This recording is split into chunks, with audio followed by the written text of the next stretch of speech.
14 को बढ़ेगा, 14 5 19 ठीक तो है, 219 हो जाएगा। बताइएगा मनुष्य की आँख कितनी डिग्री हो गया, तक देख सकता है? ठीक है, 180 तक देख सकता है। दर्पण लाइए, समान ज्ञान दर्पण।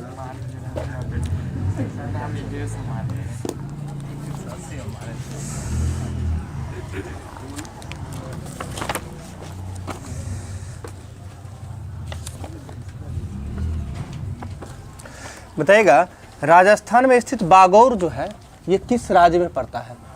सॉरी, राजस्थान में स्थित बागौर और मध्य प्रदेश का आदमगढ़ ये संबंधित है किस क्षेत्र, किस चीज से संबंधित है, किस काल से संबंधित है, ये बताना है। काल में बताना है, नव पाषाण, पूरा पाषाण, मध्य पाषाण, ये सब इस तरह बताना है। मध्य पाषाण काल होगा। सुन लीजिए, बागौर जो है ये किस ये बागौर राजस्थान में स्थित है और इसके साथ आदमगढ़ जो है ये कहाँ स्थित है? एमपी में, मध्य प्रदेश में स्थित है। आदमगढ़ एमपी में, ठीक है, और बागौर राजस्थान में, और ये दोनों स्थल जो है मध्य पाषाण कालीन स्थल है। अगला, संपूर्ण हड़प्पा संस्कृति में जो निर्मित पक्की ईंटों की जो विशालतम संरचना मिली है ये कहाँ से मिला है? हम वो नहीं कह रहे हैं, पकी हुई ईंटों को जो टेराकोटा कहा जाता था वो नहीं। अभी आपसे पूछे कि संपूर्ण हड़प्पा संस्कृति में जो है निर्मित पक्की ईंटों का जो स्मारक, विशालतम स्मारक जो मिला है, यानी विशालतम साक्ष्य जो मिला है वो कहाँ से मिला है? तो लोथल, गोदीवारा, ठीक है, लोथल और गोदीवारा से मिला है। अगला बताइएगा, अविवाहित लड़की के पुत्र के लिए स्मृति साहित्य में अभिधान प्राप्त होता है क्या? कौन सा शब्द प्राप्त होता है? अविवाहित लड़की के पुत्र के लिए स्मृति साहित्य में जो है अभिधान प्राप्त होता है, क्या होता है? तो वो कानीन होता है, कानीन, कानीन होता है। अगला बताइए, कौन सा संगमकालीन ग्रंथ है जिसमें कोवलन और उसकी पत्नी कन्नगी के बारे में जो है व्याख्या मिलता है? संगमकालीन कौन सा ग्रंथ है जिसमें कोवलन और उनकी पत्नी कन्नगी की कथा का चित्रण मिलता है? उस पुस्तक का नाम है शिल्पादिकारम, और शिल्पादिकारम के लेखक है आदि इलंगो, ठीक है, आदिगल इलंगो जो है शिल्पादिकारम के लेखक हो जाएंगे। ये संगमकालीन ग्रंथ है जिसमें कोवलन और कन्नगी दोनों की जो है कथा का वर्णन मिलता है, यानी चित्रण मिलता है। अगला बताइएगा, मौर्य काल में जो है जिला एवं ग्राम के मध्य कर संग्रह के लिए जो उत्तरदायी होता था उसे क्या कहा जाता था? मौर्य काल में जो है जिला एवं ग्राम के मध्य कर का जो संग्रह करते थे उसके लिए कौन उत्तरदायी होते थे? तो अस्थानिक हुआ करता था, अस्थानिक, अस्थानिक। अगला बताइए, शेख फरीद का सर्वाधिक ख्याति प्राप्त शिष्य जो है जिसने दिल्ली के 7 सुल्तानों का शासन काल देखा था, कौन थे? ठीक है, निजामुद्दीन औलिया हो जाएगा, जो दिल्ली के 7 सुल्तानों का काल देखा था। और इनके गुरु कौन थे निजामुद्दीन औलिया का? अभी बोले ही, एक प्रश्न में ही बोले हैं, तो शेख फरीद हो जाएंगे। ठीक है, अगला बताएगा, जैन साधु जो अकबर के दरबार में कुछ वर्ष रहा और जिसे जगत गुरु की उपाधि दिया गया था अकबर के द्वारा, उनका नाम बताना है। तो हरि विजय सूरी हो जाएगा, जिन्हें अकबर के द्वारा जो है जगत गुरु की उपाधि दी गई थी। अगला बताना है, अकबर की इच्छा अनुसार जो है रामायण का फारसी में अनुवाद किसके द्वारा किया गया था? तो सही है, अब्दुल कादिर बदायूनी के द्वारा किया गया था, और यही अब्दुल कादिर बदायूनी थे जिसने अकबर को जो है इस्लाम विरोधी कहा था। ठीक है, अगला बताइए, मैं एक जाति, एक धर्म और एक ईश्वर में विश्वास करता हूँ, इसका उद्घोषणा करने वाले व्यक्ति कौन थे? नारायण गुरु हो जाएंगे। ठीक है, कि मैं एक जाति, एक धर्म और एक ईश्वर में विश्वास करता हूँ, ये घोषणा करने वाले व्यक्ति नारायण गुरु होंगे। अगला बताइएगा, हरदयाल बाबा हरिनाम सिंह और टुंडीलाट बाबा सोहन सिंह भाखना, गुरुदीप सिंह, ये सब जुड़े हुए थे कौन से आंदोलन से? ये सब नाम है, एक आंदोलन था, इसमें बहुत सारा नाम तो पॉपुलर है, सोहन सिंह भाखना जैसे बोले तो गदर आंदोलन हो जाएगा। जो गदर पार्टी का स्थापना कब हुआ था? 1913 में। कहाँ हुआ था? सैन फ्रांसिस्को में हुआ था। सही है। अगला बताइएगा, भारतीय स्वतंत्रता अधिनियम 1947 प्रभावी किस दिन से हुआ था? जी गलत है, भारतीय स्वतंत्रता अधिनियम 1947 प्रभावी हुआ था, ये 18 जुलाई 1947 को हुआ था। 18 जुलाई 1947 को, जो कि 4 जुलाई 1947 को ब्रिटिश संसद में प्रस्तुत किया गया था, और 14 दिन बाद यानी 2 सप्ताह बाद जो है वहां से स्वीकृति प्रदान कर दी गई थी स्वतंत्रता का। हाँ, तो उसी दिन से प्रभावी हो जाएगा। तो 18 जुलाई 1947 को भारतीय स्वतंत्रता अधिनियम 1947 प्रभावी हो गया था। ध्यान रखिएगा, 4 जुलाई 1947 को प्रस्तुत किया गया था, 2 सप्ताह बाद यानी 14 दिन बाद जो है उसे स्वीकृति प्रदान की गई, यानी 18 जुलाई 1947 से प्रभावी हो गया। अगला बताइएगा, 1912 में जो बाल्कन युद्ध के दौरान जो है तुर्की में मेडिकल दल लेकर कौन गए थे? नहीं, एम ए अंसारी हो जाएंगे। M.A. अंसारी। और ये M.A. अंसारी के द्वारा जो है कांग्रेस के किस अधिवेशन की अध्यक्षता किया गया था? 1927। और ये अधिवेशन कहाँ हुआ था? मद्रास अधिवेशन होगा। 1927 के मद्रास अधिवेशन की अध्यक्षता M.A. अंसारी के द्वारा किया गया था। और इसमें कुछ इंपॉर्टेंट फैक्ट था जो कि बताते हैं। स्वराज प्राप्ति का लक्ष्य जो था, स्वाधीनता का लक्ष्य जो है, स्वाधीनता का लक्ष्य इसी में निर्धारित किया गया था। और जो है पूर्ण स्वराज की बात करें तो पूर्ण स्वराज हो जाता है 1929 के लाहौर अधिवेशन। और स्वाधीनता का लक्ष्य जो है 1927 के अधिवेशन में ही निर्धारित किया गया था M.A. अंसारी के द्वारा। 1926 का अधिवेशन बताइएगा। गुवाहाटी अधिवेशन हुआ था और इसकी अध्यक्षता किसके द्वारा किया गया था? हाँ, जिसमें इसमें कंपलसरी किया गया था कि सभी कांग्रेसी के लिए जो है खादी वस्त्र को, हाँ, और इसको याद करने का हम लॉजिक भी बताए थे, श्रीनिवास अयंगर। ठीक है, यदि वस्त्र पहनेंगे, वस्त्र एक तरह समझिए निवास बदल नहीं होता है, लिबास बदल जाता है, उसी तरह से कहाँ वस्त्र पहनेंगे तो अंग में, इसे ध्यान रखना है। श्रीनिवास अयंगर के द्वारा जो है। अगला बताइए, किस भारतीय नेता ने जो है विदेश में पहली बार गणतंत्रात्मक सरकार की स्थापना की थी? राजा महेंद्र प्रताप हो जाएगा। राजा महेंद्र प्रताप थे जो कि विदेश में पहली बार जो है गणतंत्रात्मक सरकार की स्थापना की थी। अगला बताएगा, 1929 के व्यापार विवाद अधिनियम में प्रावधान क्या क्या था? तो अधिकरणों की एक प्रणाली तथा हड़तालों पर जो है रोक था। यानी 1929 में व्यापार विवाद अधिनियम आया था जिसके तहत जो है हड़ताल पर रोक लगा दिया गया था कि हड़ताल आप नहीं कर सकते हैं। और साथ साथ जो है अधिकरणों की एक प्रणाली, यानी इस अधिकरण का जो है यानी व्यापार का एक प्रणाली दिया गया था और उसके साथ साथ जो है हड़ताल नहीं कर सकते हैं। ये 1929 का व्यापार अधिनियम था। अगला बताइए, अरुणडेल समिति का गठन जो है कब हुआ था? 17। अरुणडेल समिति 1906 हो जाएगा। अरुणडेल समिति 1906। और इसमें इसका विषय वस्तु क्या था? अरुणडेल समिति का संबंध जो है किस विषय से था? तो ये राजनीतिक सुधार से संबंधित था। अरुणडेल समिति किससे हो जाएगा? राजनीतिक सुधार से संबंधित होगा। अगला बताएगा, किस अधिनियम के अंतर्गत जो है भारतीय विधान परिषद को जो है बजट पर बहस करने का अधिकार दिया गया था? तो 1892 का अधिनियम हो जाएगा जिसपे जो है भारतीयों को ब से बजट, ब से बहस, ब से 92, ध्यान रखिएगा, बजट पर बहस करने का अधिकार जो है 1892 के अधिनियम के तहत दिया गया है। और बताइएगा, भारतीयों के लिए जो शिक्षा पर 1 लाख रुपया का प्रतिवर्ष जो है व्यय करने का अधिकार जो है किस 1813 के चार्टर एक्ट के तहत दिया गया था। ईसाई मिशनरियों का भारत में आगमन 1813 के चार्टर एक्ट के तहत ही किया गया था। और जो है चीन के साथ चाय एवं चीनी के व्यापार को छोड़कर सभी एकाधिकार को जो है समाप्त कर दिया गया था 1813 ही। और कितने वर्षों के लिए बढ़ा दिया गया था? तो 20 वर्षों के लिए बढ़ा दिया गया था। और 20 1813 में 20 जोड़ेंगे तो 1833, यानी 33 में जो है चीन के साथ पूर्णतः व्यापार को समाप्त कर दिया गया था। अगला बताइए, संविधान निर्मात्री परिषद की जो है झंडा समिति के अध्यक्ष कौन थे? तो झंडा समिति डॉक्टर राजेंद्र प्रसाद हो जाएंगे। ठीक है, संविधान निर्मात्री परिषद की जो है झंडा समिति के अध्यक्ष कौन होंगे? डॉक्टर राजेंद्र प्रसाद। अगला बताइएगा, राष्ट्रपति के निर्वाचन में जो है राज्य का मुख्यमंत्री मतदान करने के लिए पात्र नहीं होता है किस स्थिति में? ये प्रश्न भी सेट में आ चुका है। तो जो राष्ट्रपति जो नहीं, जब उच्च सदन का सदस्य होगा उस स्थिति में मुख्यमंत्री राष्ट्रपति के निर्वाचन में मतदान नहीं कर सकता है।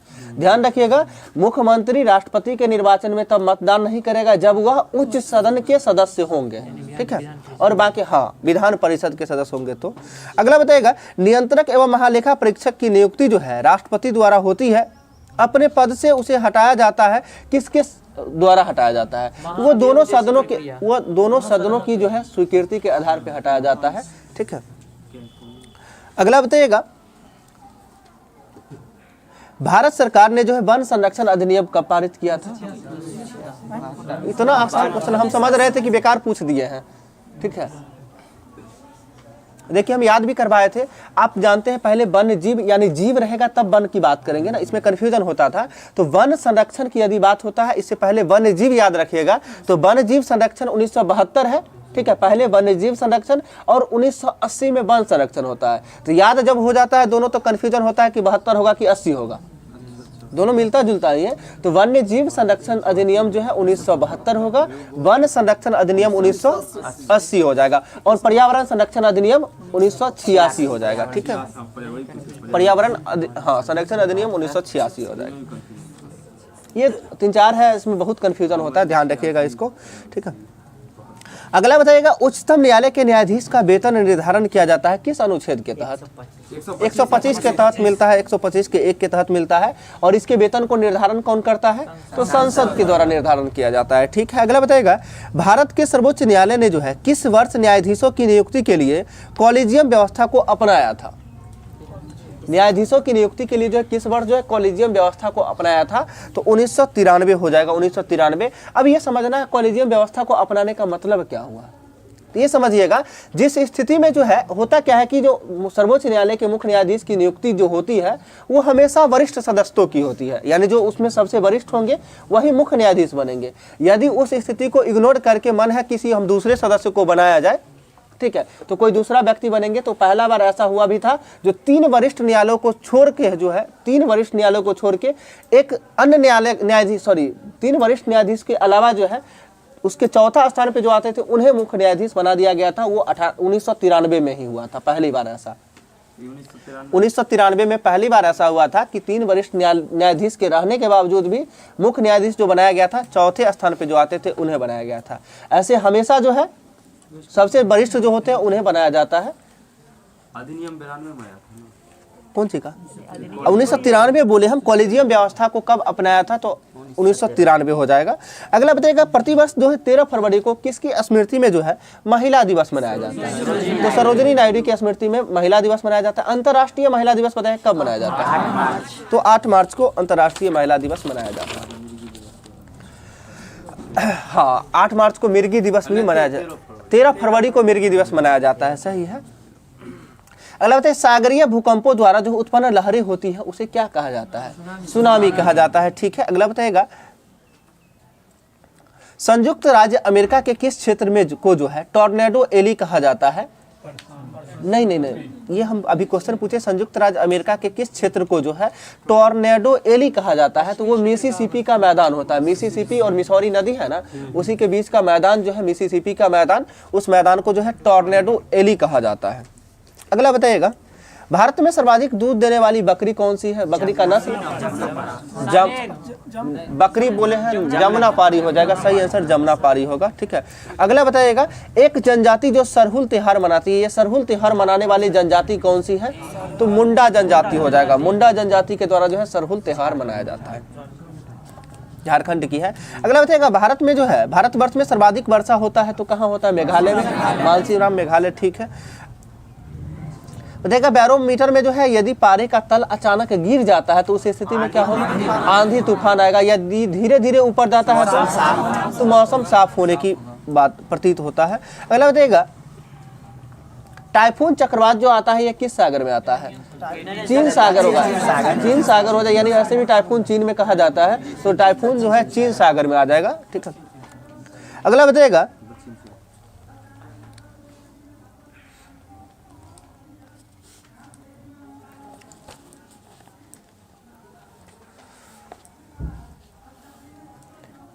किसी भी URL का पहला भाग जो वेब संसाधन का उपयोग करने को संभव बनाता है क्या कहलाता है? बहुत इंपॉर्टेंट क्वेश्चन है ये, समझ लीजिए। जैसे www लिखते हैं ना, ये क्या कहलाता है? जैसे वर्ल्ड वाइड वेब, तो इसका फुल फॉर्म आपने बताया, हम पूछे वो क्या कहलाता है। यानी कोई वेबसाइट होता है ना, तो उसके आगे जो लगाते हैं उसी के कारण से जो है वो उपयोग करना, उस संसाधन का उपयोग करना संभव बनाता है, ये प्रोटोकॉल कहलाता है, ठीक है, ठीक है। URL का पहला भाग जो होता है वो प्रोटोकॉल कहलाता है। ये क्वेश्चन पूछा हुआ भी है एग्जाम में। अगला बताइएगा, बाय डिफॉल्ट डॉक्यूमेंट किस मोड में प्रिंट होता है? पोर्ट्रेट मोड में होता है। बाय डिफॉल्ट अगर कोई डॉक्यूमेंट्स है वो जो प्रिंट होगा वो पोर्ट्रेट मोड में होगा। अगला बताइएगा, ड्रिबल शब्दावली का संबंध जो है किस खेल से? हॉकी हो जाएगा। ड्रिबल शब्दावली का खेल जो है हॉकी से, शब्द का जो है हॉकी। वाटर पोलो में खिलाड़ी की संख्या 7 हो जाएगा, सही है। बताइएगा, रुधिर के प्लाज्मा में जो है किसके द्वारा एंटीबॉडी निर्मित होते हैं? रुधिर के प्लाज्मा में जो है किसके द्वारा एंटीबॉडी निर्मित होते हैं? तो लिम्फोसाइट के द्वारा हो जाएगा, लिम्फोसाइट के द्वारा हो जाएगा। अगला बताइएगा, स्वस्थ मनुष्य का रक्तचाप जो है कितना सिस्टोलिक होता है, ये बताना है। सिस्टोलिक कितना होता है? तो सिस्टोलिक की यदि हम बात करें तो कितना हो जाएगा? 120 हो जाएगा। डायस्टोलिक की बात करें तो 80 हो जाएगा। इसमें भी बहुत सारे लोगों को कन्फ्यूजन होती है और बहुत बार गलत भी किए होंगे, तो ध्यान रखिएगा। अंग्रेजी के अल्फाबेटिकल लेटर के अकॉर्डिंग D फॉर डायस्टोलिक होता है जो कि कम वाला होगा यानी 80 होगा। S फॉर सिस्टोलिक जो कि ज़्यादा वाला होगा 120 हो जाएगा। कई बार गलती होता है, जैसे हमें होता है, हर किसी को होता है। ये ध्यान रखिएगा, डायस्टोलिक कितना होगा? 80 और सिस्टोलिक कितना होगा? 120 होगा। तो ये बताइएगा 120/80 होता है या 80/120 होता है? इसमें देख रहे हैं अभी भी गलत निकला है, 120/80 होता है। ठीक है, ठीक है, 120/80 ही होता है। 120 जो कि सिस्टोलिक होता है, सिस्टोलिक बाय डायस्टोलिक होता है। अगला बताएगा मानव वृक्क जो है यानी किडनी स्टोन में पाया जाने वाला प्रमुख रासायनिक यौगिक क्या है? तो ठीक है, कैल्शियम ऑक्जेलेट होता है। ठीक है, पथरी में जो है कैल्शियम ऑक्जेलेट होता है। बताइए मक्का में सफेद कली किस तत्व की कमी के कारण होता है? जिंक जस्ता, सही है। अगला बताइए सर्वाधिक विद्युत चालकता वाला धातु कौन सा है? तो ठीक है, तत्व चांदी ही होगा। बताइएगा वायु शक्ति में जो है ऊर्जा का कौन सा रूप विद्युत ऊर्जा में परिवर्तित होता है? पहले ध्यान से समझिएगा, वायु शक्ति यानी विंड पावर जो होता है, विंड पावर में जो है ऊर्जा का कौन सा रूप विद्युत ऊर्जा में परिवर्तित होता है? यांत्रिक हो जाएगा, गतिज ऊर्जा होगा। ध्यान रखिएगा, वायु शक्ति की जब भी बात करें, वायु यानी किसी चीज को घुमाएगा ही, घुमाने की बात यानी कौन सा हो जाएगा? गतिज ऊर्जा हो जाएगा जो कि जो विद्युत ऊर्जा में परिवर्तित होता है। अगला है पीतल में किसका किसका मिश्रण होता है? तो ठीक है, तांबा और जस्ता का मिश्रण होता है। बताइएगा जो है पेट्रोल की गुणवत्ता किसके द्वारा निर्धारित की जाती है? तो पेट्रोल की गुणवत्ता जो है ऑक्टेन नंबर के द्वारा निर्धारित की जाती है और डीजल की गुणवत्ता जो है सीटेन नंबर के द्वारा निर्धारित की जाती है। आप अपने पीछे वाले को दिखाइए तो आगे कहाँ ध्यान है आपका? सुन रहे हैं? अभी कौन सा क्वेश्चन पूछे हैं? उसके बाद डीजल की गुणवत्ता क्या किससे मापा जाता है? Cetane number. थोड़ा ध्यान रखिएगा, इधर उधर सिर्फ पीछे देख रहे थे, समझे? एक्टिव रहिए। अगला बताइएगा कोहरे में कौन सा कोलाइडी तंत्र जो है अभिव्यक्त होता है? यानी कोहरा में कौन सा कोलाइडी तंत्र जैसे आता है ना, ठोस में द्रव, गैस में द्रव, इस तरह के, तो कोहरा में कौन सा होता है? गैस में द्रव होगा। ठीक है, ये सब भी गलत होने वाला प्रश्न है, अक्सर गलत हो जाता है लोगों का, तो लगता है सब सही होगा। तो ध्यान रखिए कोहरा में जो है कोलाइडी तंत्र कौन सा होता है? गैस में द्रव होता है। अगला बताइएगा उचित जो ये रीति से काटे हुए हीरे की जो है असाधारण चमक जो है आधारभूत संरचना दिखाई देता है। यानी कुल मिला के प्रश्न इतना ही बना कि हीरे का चमक किसके कारण? पूर्ण आंतरिक परावर्तन के कारण होता है।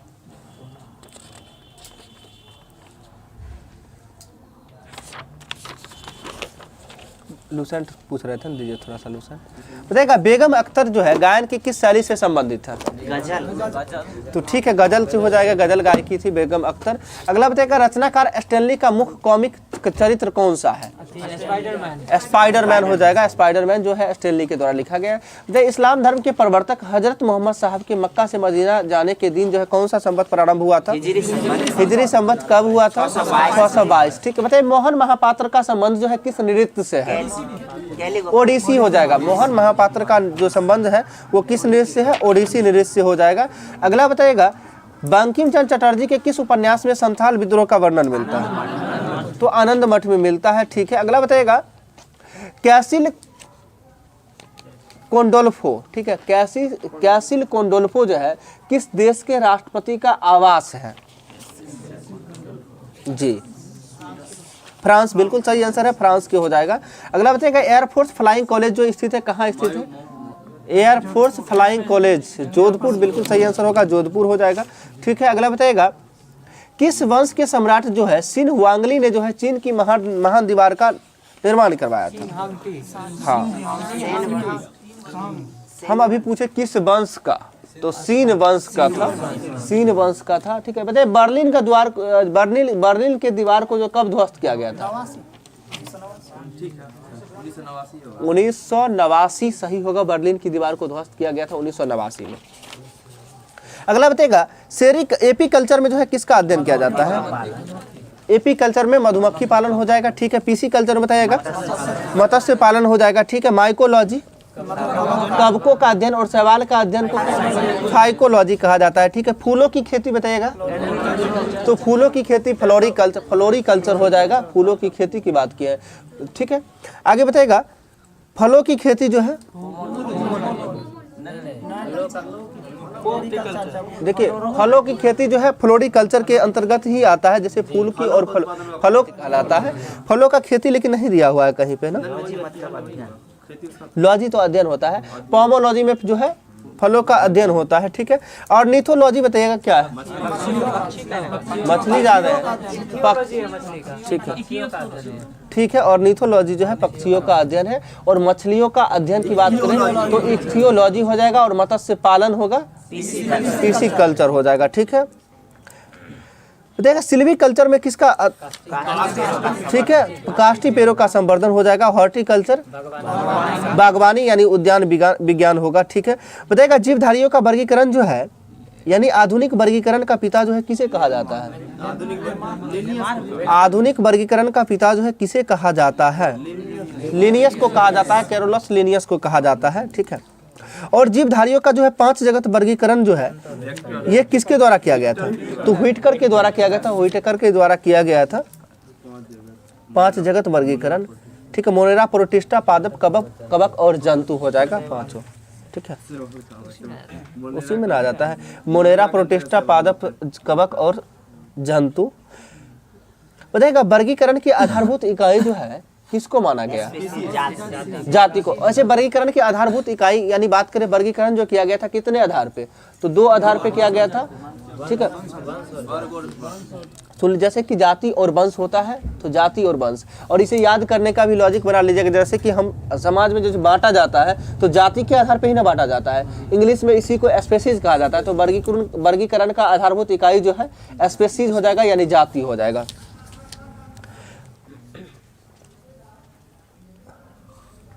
बताइएगा मनुष्य का जो है वैज्ञानिक नाम, साइंटिफिक नाम क्या था, ठीक है, होमो सेपियंस था। बताइए यूगुलिना जो है किस जगत के अंतर्गत आता है, तो यूगुलिना जो है वो प्रोटिस्टा के अंतर्गत आता है, सही है।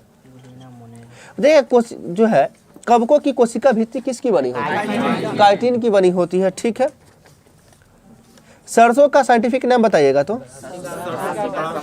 ठीक है, ब्रासिका कैम्पेस्ट्रीज होता है, सरसों का वैज्ञानिक नाम क्या होगा, ब्रासिका कैम्पेस्ट्रीज हो जाएगा। ठीक है, बताइए कोशिका में जो है जल कितना प्रतिशत होता है, कोशिका में 70 से 90% तक जल होता है। कोशिका में कहीं कहीं देता है, ये जान लीजिए 70 से 90% कोशिका में जल होता है। प्रोटीन की यदि बात करें कोशिका में कितना % प्रोटीन होता है, तो 10 से 15% प्रोटीन होता है, 10 से 15%। ठीक है, और जीव द्रव में जो है जल कितना % होता है, 80% होता है। जीव द्रव में जो है, एक मिनट रुकिएगा, जीव द्रव का लगभग भाग जो है 80% भाग वो जल होता है जीव द्रव का। ठीक है, और इसी में आप लोगों से मैं 80% बोले थे ना, तो कोशिका में 70 से 90% होता है, जीव द्रव में 80% होता है। ठीक है, और बताइएगा जीव द्रव का जो है, जीव द्रव में ऑक्सीजन कितना % होता है, 76% होता है। जीव द्रव जो है लगभग 99% भाग जो है 4 चीजों से ही मिलकर बना होता है, जिसमें की बात करते हैं ऑक्सीजन सबसे अधिक होता है 76%। इसके बाद दूसरे स्थान पे आता है कार्बन आता है, जो कि 10.5% हो जाएगा, 10.5% हो जाएगा। और इसके बाद आता है हाइड्रोजन, जो कि हाइड्रोजन भी 10% होता है, और नाइट्रोजन 2.5% आता है। यही सब चारों मिला के 99% हो जाता है, 1% बाकी अन्य सभी होता है। जीव द्रव का नामकरण किसके द्वारा किया गया था, तो पुरकिंजे के द्वारा जीव द्रव का नामकरण किया गया था। ठीक है, बताइए कोशिका को जो है सर्वप्रथम किसके द्वारा देखा गया था, हम कोशिका बोले हैं, यानी कोशिका का खोज भी यदि पूछे तो क्या बोलेंगे, ठीक है, रॉबर्ट हुक हो जाएगा 1665 में, जो कि वो जीवित में देखा था या मृत में देखा था, तो मृत कोशिका हो जाएगा, मृत कोशिका। ध्यान रखिएगा रॉबर्ट हुक के द्वारा जो है मृत कोशिका और जीवित कोशिका को सर्वप्रथम ल्यूवेनहॉक के द्वारा देखा गया था। याद रखने के लिए भी हम बताए थे कि मरा हुआ चीज रहता है, जैसे पोस्टमार्टम करने के लिए, या समझिए मेडिकल कॉलेज में भी जैसे उसको हुक में टांग के रखा जाता है, तो मृत कोशिका को ही दिखाया जाता है। तो ध्यान रखिए मृत कोशिका को ही दिखाया जाता है। तो मृत कोशिका को सर्वप्रथम किसके द्वारा, रॉबर्ट हुक के द्वारा। हुक में फंसाने, याद लॉजिक बताने का मतलब ये था, हुक का मतलब हुआ मृत कोशिका हुक हो जाएगा, यानी रॉबर्ट हुक हो जाएगा, ठीक है। जीवित का लेवल लीवन हॉक हो जाएगा, वो लीवन हॉक है, ठीक है। हाँ 1665 में, जो कि कहाँ का वैज्ञानिक था, ये इंग्लैंड का वैज्ञानिक था, ठीक है। देख जीव द्रव्य में जो है अकार्बनिक एवं कार्बनिक का जो है अनुपात कितना होता है? तो अकार्बनिक 81 होता है और कार्बनिक 19 होता है, यानी 81 अनुपात जो है 19 हो जाएगा, ठीक है। और इसमें भी कंफ्यूजन होता है 1981 में, ठीक है। तो ध्यान रखिएगा अकार्बनिक बड़ा होता है अकार्बनिक, कार्बनिक के आगे और लग गया तो इसलिए वो एक्स्ट्रा वाला हो जाएगा, यानी 81 और बाद वाला 19 हो जाएगा छोटा।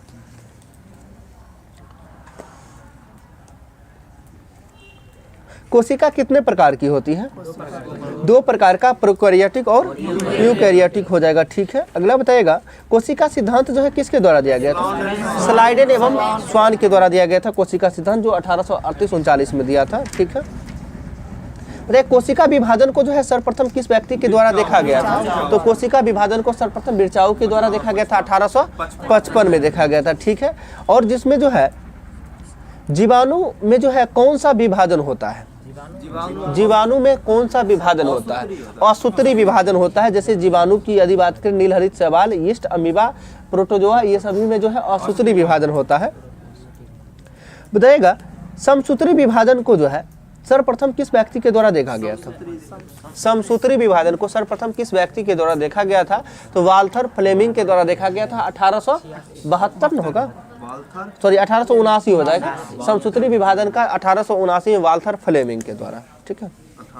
और जो है ये समसूत्री विभाजन जो होता है कौन से कोशिका में होता है? तो कायिक कोशिका में जो है समसूत्री विभाजन होता है, ठीक है।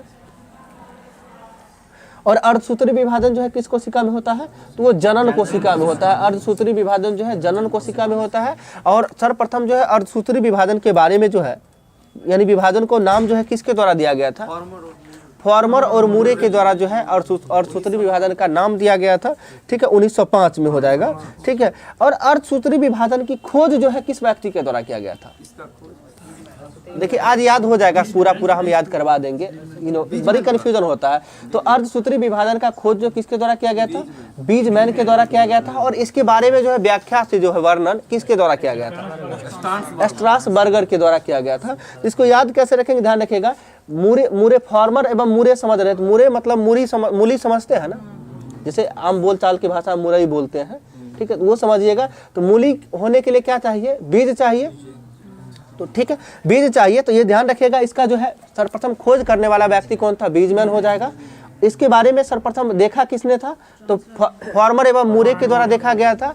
और बाद में जो है इसे व्याख्या से वर्णन करने की बात है। तो बर्गर बनाने के लिए देखते हैं ब्रेड को 2 पार्ट में बांट देते हैं, तो अर्ध मतलब क्या हुआ? आधा आधा हो जाएगा ना, 2 पार्ट में बांट के, तो उसे व्याख्या अंदर में जो भी जितना भी डाला समझिएगा व्याख्या वो एक्सप्लेन कर रहा है। इससे याद रख सकते हैं कि जो इसके बारे में जो व्याख्या से बताने का काम स्ट्रासबर्गर के द्वारा किया गया था। खोज करने की बात हो जाएगा बीजमैन। और सबसे पहले इसके बारे में देखा कौन था?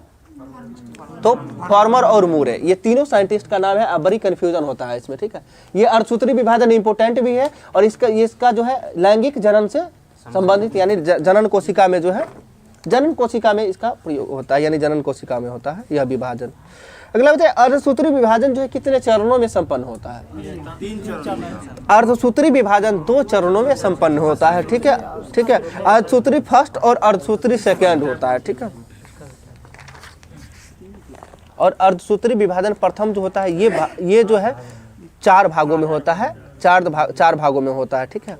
और फिर उसके बाद प्रोफेज जो होता है सबसे लंबी अवस्था होती है। प्रोफेज फर्स्ट जो होता है ये सबसे लंबी अवस्था होती है। बताएगा उपार्जित लक्षणों का अध्ययन जो है क्या कहलाता है? टोंटोलॉजी कहलाता है। उपार्जित लक्षणों का अध्ययन जो है टोंटोलॉजी कहलाता है। उत्परिवर्तनवाद जो है किसके द्वारा दिया गया था प्रतिपादन? तो उत्परिवर्तनवाद का सिद्धांत बोले हैं ह्यूगो डी ब्रीज हो जाएगा। इंग्लिश में कहीं कहीं पे म्यूटेशन दिया हुआ रहता है, अगला बताएगा जीन के भीतर अनुक्रम आधार परिवर्तन जो है क्या कहलाता है? तो यही उत्परिवर्तन कहलाता है, ठीक है।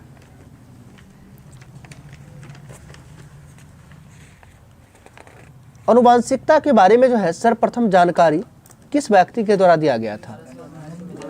अनुवांशिकता के बारे में सर्वप्रथम जानकारी जो है किस व्यक्ति के द्वारा बात, तो बिल्कुल सही है, मेंडल के द्वारा दिया गया था। और मेंडल जो है ये किस देश के साइंटिस्ट थे?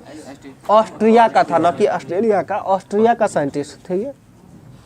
और आनुवांशिकता शब्द जो है सर्वप्रथम किस व्यक्ति के द्वारा दिया गया था? आनुवांशिकता शब्द की बात कर रहे हैं, सर्वप्रथम किस व्यक्ति के द्वारा दिया गया था? तो ये दिया गया था वाटसन की, विलियम वाटसन के द्वारा दिया गया था आनुवांशिकता शब्द, विलियम वाटसन। और जीन शब्द किसके द्वारा? तो जीन जोहानसन के द्वारा दिया गया था। ठीक, बताइए आनुवांशिकता संबंधी प्रयोग के लिए जो मेंडल ने जो है किस पौधे का प्रयोग किया था? मटर का पौधे का प्रयोग किया था। ठीक है, अगला बताएगा जेनेटिक्स नाम का उपयोग जो है किसके द्वारा किया गया था? तो डब्ल्यू वाटसन, यानी उसी को बोलते हैं विलियम वाटसन। ठीक है, जो कि कब किया था? 1905 में। ठीक है, जेनेटिक्स। और जोहानसन के द्वारा जीन शब्द का प्रयोग जो है 1909 में किया गया था। ठीक है, डब्ल्यू वाटसन हो जाएगा।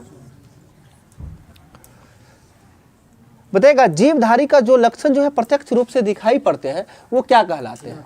जीनोटाइप या फिनोटाइप, इसमें बताना है। फिनोटाइप होगा, फिनोटाइप हो जाएगा, दिखाई देने वाला जो हो जाएगा वो फिनोटाइप हो जाएगा। ठीक है, और जो कारक दिखाई नहीं देता है वो जीनोटाइप। जैसे कि बोले जीवधारी के आनुवांशिक संगठन को जो है उसका जीनोटाइप कहते हैं।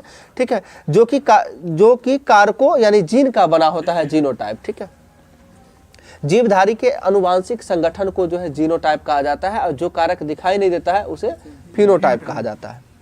सॉरी, प्रत्यक्ष रूप से दिखाई पड़ते हैं वो फिनोटाइप, और संगठन जो होता है वो जीनोटाइप होगा। और जीनोटाइप बना हुआ किसका होता है? जीन का बना होता है, मेन कारक जीन है। देखिए मानव अनुवांशिकी में जो है गुणसूत्र का जो है नामकरण सर्वप्रथम किसके द्वारा किया गया? तो डब्ल्यू वाल्टेयर के द्वारा किया गया था। कब? 1888 में। 1888 में डब्ल्यू वाल्टेयर के द्वारा किया गया था। गुणसूत्रों में पाए जाने वाले अनुवांशिक पदार्थ को क्या कहा जाता है?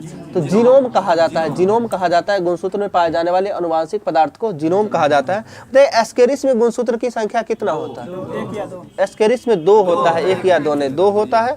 मच्छर में बताइएगा 6 हो जाएगा। ठीक है, मेढक में 26 गुणसूत्र होगा। ठीक है, और टमाटर में बताइएगा 24 हो जाएगा। खरगोश में 44 हो जाएगा। कबूतर में 80 हो जाएगा। ठीक, कबूतर में 80 हो जाएगा। घोड़ा में 64 हो जाएगा, घोड़ा में। ठीक है, कुत्ता में 78 हो जाएगा। ठीक है,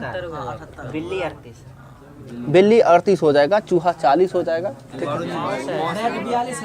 कोई बात नहीं है, 2 बता रहे हैं। ठीक है, रैट और चूहा। ठीक है, हाँ, माउस यानी कहने का मतलब रैट वाला जो है वो 42 में हो जाता है, और चूहा वो 40 होता है। ध्यान रखिएगा, रैट वाला 42 होगा। कैसे याद रखते हैं? जैसे रैट लिखते हैं, रैट, हम इसको भी कन्फ्यूजन तो हो ही जाता है देखने के बाद। तो रैट लिखते हैं तो आर लिखने के बाद 2 की तरह घुमाते हैं, 1 लिखने के बाद आर लिखने के लिए 2 की तरह नहीं घुमाते हैं। इसे ध्यान रखिएगा, रैट वाला जो होगा वो 42 हो जाएगा, यानी, और चूहा 40 हो जाएगा। माउस मतलब मूसा होता है, हिंदी में पढ़ते नहीं थे वर्ड, गुड इंग्लिश में तो यही सब पढ़ते थे ना। मॉस ने पर रैट पढ़े। नहीं, माउस भी पढ़े थे। माउस में बस करिए। ठीक है, ठीक है, बताइएगा वनस्पति विज्ञान का जनक जो है किसे कहा जाता है?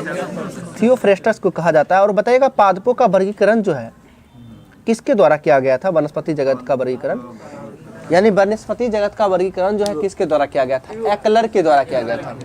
एक्लर के द्वारा जो है वनस्पति जगत का वर्गीकरण किया गया था। कब किया था? तो 1883 हो जाएगा। 1883 में जो है एक्लर के द्वारा वनस्पति विज्ञान का, वनस्पति जगत का वर्गीकरण किया गया था, जिसके तहत जो है बताएगा वनस्पति जगत का सबसे बड़ा समूह कौन सा होता है? सबसे ज्यादा पूछा जाने वाला क्वेश्चन है ये, ध्यान रखिएगा। वनस्पति जगत का सबसे बड़ा समूह जो होता है वो थैलोफाइटा होता है। कहाँ जा रहे हैं?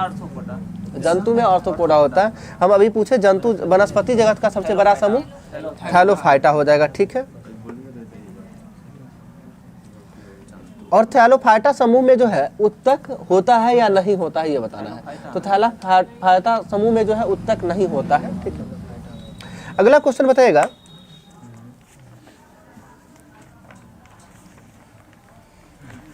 कवक में जो है संचित भोजन किस रूप में होता है? तो कवक में जो है संचित भोजन जो होता है ये ग्लाइकोजेन के रूप में होता है, ग्लाइकोजेन के रूप में होता है। ठीक है, बताइएगा एफला नामक विष जो है किसके बनाए जाते हैं? कवक से बनाए जाते हैं। एफला नामक विष जो है कवक से बनाया जाता है, ठीक है। बताइए दम्मा जो है किस कवक के कारण होता है? फ्यूगीमेट्स हो जाएगा, एस्परजिलियस फ्यूगीमेट्स के द्वारा जो है दम्मा होता है, दम्मा इस कवक से। गंजापन बताएगा टीनिया कैपेटिस, याद जिनको नहीं होगा ध्यान रखेगा, क से कैपेटिस, क से कपार, ठीक है। गंजापन कहाँ होता है? ठीक है, तो गंजापन जो हो जाएगा, ठीक है, टीनिया कैपेटिस हो जाएगा। और जो है खाज बताइएगा, एकेरस एस्केबीज होता है, एकेरस एस्केबीज हो जाएगा खाज, खुजली जो होता है, ठीक है। बताइए जीवाणु का खोज जो है किसके द्वारा किया गया था? एंटोनी वॉन ल्यूवेनहॉक के द्वारा किया गया था। कब किया था? 1683 में किया था। और कहाँ के थे ये? तो हॉलैंड के थे। एंटोनी वॉन ल्यूवेनहॉक जो थे ये कहाँ के थे? हॉलैंड का थे। और कब किए थे? 1683 में। अगला बताएगा जीवाणु विज्ञान का पिता किसे कहा जाता है? ल्यूवेनहॉक को ही जीवाणु विज्ञान का पिता भी कहा जाता है। और जीवाणु नाम जो है सर्वप्रथम किस व्यक्ति के द्वारा दिया गया था? एहरेनबर्ग के द्वारा दिया गया था, 1829 में दिया गया था।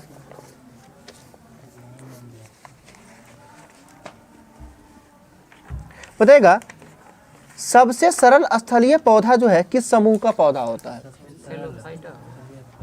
सबसे सरल स्थलीय पौधा जो है किस समूह का होता है? तो ये ब्रायोफाइटा समूह का होता है, ब्रायोफाइटा समूह का होता है, ठीक है। बताएगा रेबीज का टीका दूध के पास्चुराइजेशन का जो है खोज किसके द्वारा किया गया था? लुई पास्चर के द्वारा किया गया था, ठीक है।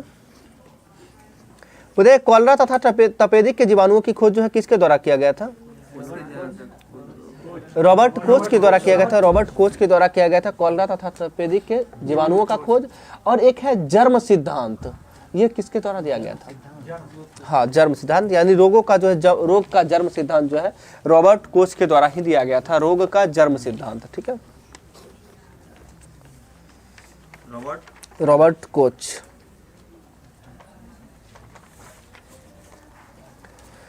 बताइएगा पौधे में जो हार्मोन पाया जाता है उसमें ऑक्सिन हार्मोन का खोज जो है किसके द्वारा किया गया था? डार्विन के द्वारा किया गया था। कब किया था? 1880 ना, 1880 हो जाएगा। डार्विन के द्वारा जो है 1880 में ऑक्सिन हार्मोन का खोज किया गया था। देखा पेड़ पौधा जो होता है सूर्य की ओर झुका होता है, यानी जो है किस हार्मोन के कारण? तो ऑक्सिन हार्मोन के कारण ही झुका हुआ होता है। और ऑक्सिन हार्मोन का निर्माण जो होता है ये पौधे के किस भाग में होता है? तो पौधे के ऊपरी भाग में होता है। और इसीलिए जो है वृद्धि नियंत्रक हार्मोन किसे कहा जाता है? वृद्धि नियंत्रक, यानी बढ़ने में नियंत्रण यदि कंट्रोल करने का काम कौन करेगा? ऑक्सिन हार्मोन ही करेगा। जो ऊपर में रहेगा वही ना कंट्रोल करेगा, वही समझिएगा। क्या हुआ? वृद्धि हार्मोन ऑक्सिन होगा। हाँ, क्या हुआ? वृद्धि हार्मोन कौन होगा? हम अभी बोले वृद्धि नियंत्रक, यानी कंट्रोल करने का काम जो है ऑक्सिन करता है, ठीक है। और आगे वृद्धि रोधक हार्मोन की बात करते हैं तो वृद्धि रोधक हार्मोन हो जाएगा जिब्रेलिन्स। जिब्रेलिन्स वृद्धि रोधक की बात नहीं करते हैं। जिब्रेलिन्स का काम होता है बौने पौधों को लंबा कर देना। आगे देखिए आज का ये पूरा याद हो जाएगा। जिब्रेलिन्स को बोलते हैं क्या? जौ से जबरदस्ती, जौ से जिब्रेलिन्स। ध्यान रखिएगा, जो बौना पौधा रहेगा वो चाहता है कि हम नहीं बढ़े, लेकिन जबरदस्ती लंबा करने का काम है कौन करेगा? जिब्रेलिन्स करेगा, ठीक है। बताएगा ऑक्सिन का निर्माण जो है कहाँ होता है? यह पौधे के ऊपरी भाग में होता है। और यह पौधे की वृद्धि को जो है नियंत्रित करने का काम करता है, ऑक्सिन हार्मोन करता है। इसकी खोज किसके द्वारा? डार्विन के द्वारा। कब किया गया था? 1880 में किया गया था, ठीक है। और यह जो होता है जैसे पौधा जो देखते हैं, गन्ना का पौधा देखते हैं काफी ज्यादा लंबा हो जाता है तो गिर जाता है, झुक जाता है, तो ये सब में कंट्रोल करने का काम जो है ऑक्सिन हार्मोन ही करता है, ठीक है। और यह फसलों को गिरने से बचाता है, इसीलिए ऑक्सिन हार्मोन। अगला वह है जिब्रेलिन्स जो है। जिब्रेलिन्स हार्मोन की खोज जो है किसके द्वारा किया गया था? तो जिब्रेलिन्स का खोज जो है कुरोसावा के द्वारा किया गया था। किसके द्वारा? कुरोसावा के द्वारा जो है जिब्रेलिन्स हार्मोन का खोज किया गया था। और कब किया था? तो 1926 में किया था जिब्रेलिन्स हार्मोन। और जिब्रेलिन्स हार्मोन का काम अभी थोड़ा देर पहले ही बताया, जो बौने पौधा को लंबा करने का काम करता है। कौन करता है? जिब्रेलिन्स हार्मोन जो है बौने पौधा को लंबा करने का काम करता है। और जिब्रेलिन याद तो सभी लोग को अब हो गया होगा ये, जौ से जबरदस्ती, जौ से जिब्रेलिन्स, जबरदस्ती लंबा करेगा जिब्रेलिन्स। अगला है यह बीजों को जो है अंकुरित होने के लिए जो है उत्साहित करता है। कहने का मतलब जो है क्या बोलते हैं, हाँ वही प्रेरित करता है। तो बीजों को अंकुरित होने के लिए कौन सा हार्मोन प्रेरित करता है? तो जिब्रेलिन्स हार्मोन ही हो जाएगा।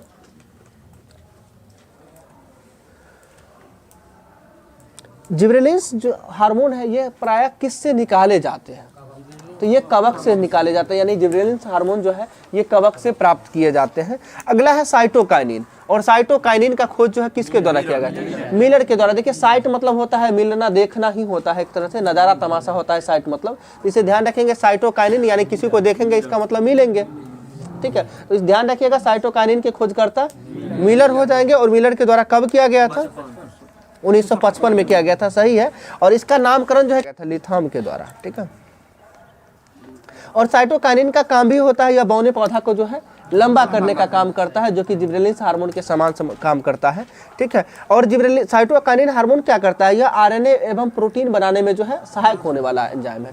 पूछा जाता है कि पेड़ पादप कौन सा हार्मोन है जो कि आरएनए और प्रोटीन बनाने में सहायक होने वाला एंजाइम है, तो वो एंजाइम हो जाएगा साइटोकाइनिन हो जाएगा। इसके खोजकर्ता मिलर, नामकरण लिथाम के द्वारा किया गया था।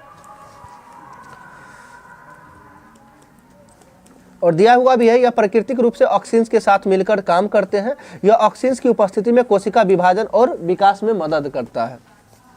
अगला एक है एब्सिसिक एसिड, ठीक है, बहुत इंपॉर्टेंट है, अभी तक का एग्जाम में सबसे ज़्यादा बार पूछा जाने वाला क्वेश्चन है एब्सिसिक एसिड। तो एब्सिसिक एसिड का यह क्या करता है कि पुष्पन में बाधा डालता है और वृद्धि रोधक हार्मोन के रूप में जाना जाता है। वृद्धि रोधक हार्मोन के रूप में किस हार्मोन को जाना जाता है? Abscisic acid. याद कैसे रखेंगे इस बात को समझिएगा। एब्सिसिक एसिड है, एब्सिसिक एसिड से ध्यान रखिएगा। अब मतलब क्या है? वृद्धि रोधक हार्मोन, यानी अब नहीं बढ़ने देंगे, यानी एब्सिसिक का मतलब क्या? अब रुक, सीधा सीधा समझिएगा। एब्सिसिक से अब याद रखिएगा, एब्सिसिक इसका मतलब अब रुक, अब नहीं बढ़ना है, तो इसका मतलब क्या हो गया? वृद्धि रोधक हार्मोन कौन सा हो जाएगा? एब्सिसिक एसिड हो जाएगा। अगला और एब्सिसिक एसिड का जो है सबसे पहले खोज जो है किसके द्वारा किया गया था? कांस एवं एडिकोट के द्वारा।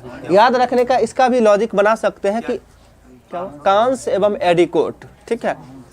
याद रखने, अगर बात यदि नहीं मानेगा, कहने का मतलब एब्सिसिक एसिड यदि बढ़ना नहीं रुकेगा तो क्या करेगा? कान पकड़ के उठ बैठ, समझते हैं ना, ठीक है। तो वही समझिए, कान पकड़ के घुमा देना समझिए, कांस एडिकोट हो जाएगा इसके खोजकर्ता, ठीक है, एब्सिसिक एसिड के, जो कि कब किया था? 1961 से 65 देता है, 61-65 में किया था, जो कांस एवं एडिकोट के द्वारा। और बाद में जो है इसका जो है खोज किसके द्वारा किया गया था? तो बैरिंग के द्वारा। नहीं बोलता है कि बैरिंग जो एक तरह से अपने लॉजिक में याद रखिएगा ना, अपने से बना के याद रख लीजिएगा, वो हमेशा याद रहेगा, ठीक है। तो बाद ये जो एब्सिसिक एसिड का जो है सर्वप्रथम खोज किसके द्वारा? कांस एडिकोट के द्वारा। और बाद में किसके द्वारा किया गया था? बैरिंग के द्वारा किया गया था। और बैरिंग के द्वारा जो है, ठीक है। और वृद्धि रोधक हार्मोन के बारे में बताया ही, और वृद्धि को जो है सुसुप्ता अवस्था देने प्रदान करता है, यानी बीज को जो है सुसुप्ता अवस्था यानी अंकुरित होने से रोकने का काम करता है। अगला है एथिलीन, ठीक है, कांस एवं एडिकोट, कांस एडिकोट, ठीक है। एथिलीन हार्मोन एकमात्र गैसीय रूप में पाया जाने वाला हार्मोन होता है एथिलीन। और सभी को पता होगा कि फलों को पकाने में सहायक होने वाला एंजाइम जो एथिलीन होता है, और गैस के रूप में एसिटिलीन गैस होता है। ध्यान रखिएगा, फलों कृत्रिम रूप से फलों को पकाने के लिए कौन सा गैस? एसिटिलीन गैस होता है। और इधर जो है फलों को पकाने के लिए हार्मोन में एथिलीन हार्मोन हो जाएगा, ठीक है, जो एकमात्र गैसीय रूप में, ठीक है।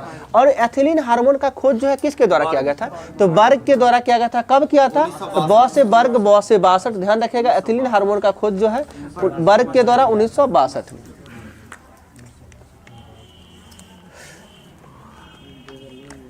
यह फलों को पकाने एवं मादा पुष्पों की संख्या में जो वृद्धि करता है, ठीक है। तो फलों को पकाने वाला तो पहले ही बता दिए।